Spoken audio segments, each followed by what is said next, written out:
This is McCook's Mr. Bill. It is an honor to have you here. You're looking at my miniature 63 caliber custom-made cannon. Back in 1977, my gunsmith friend, out of just the generosity of his heart, built this from scratch and gave it to me, specifically to me.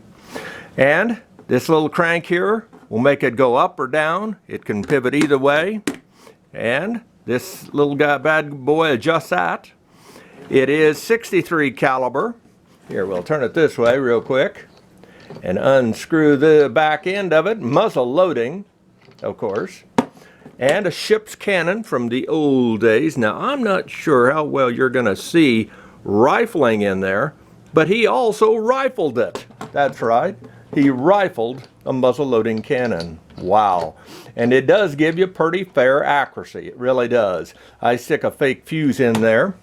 Be that as it may, that's the cannon. I've shot it numerous times over the years, and it's a good starter gun as well. 63 caliber miniature cannon. I know a lot of people that have such collections or at least own one. But you're here for the story, and so we're going to talk about the past miniature cannon that fought the United States. The United States wanted to get Spain out of our hemisphere. And so they drove them out of Cuba. At the same time, they also did the same over there in the Philippines. And the Philippine people were grateful to get rid of them, hoping that once the Spain was out, the Spanish were gone, the Philippines could rule their own country. But it wasn't to be. There was too much money there, too much profit, and so the United States stayed. And they became the new enemy. And so guerrilla bands, more to the south than any other place, the Moros, a tribal area, and an area that was closer to the Dark Ages than the modern world. That doesn't mean they were dumb, though. And so they quickly found ways to fight the United States. And one of the ways they did that, one of the ways, is making a miniature cannon. Primitive beyond primitive.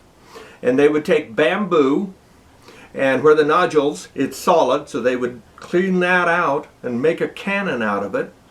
And then a touch hole in the back, not much different than what this little bad boy is.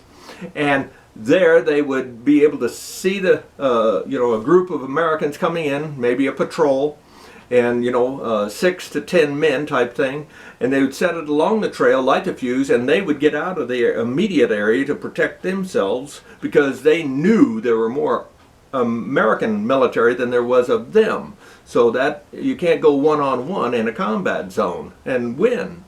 So what they did, they would light that, and as they got closer it would explode and wound numerous American soldiers. Didn't kill very many, it was said, but it wounded a bunch of them. And so they would have to then, the rest of them that weren't wounded would have to haul them back, and they got rid of them each time doing that type of thing.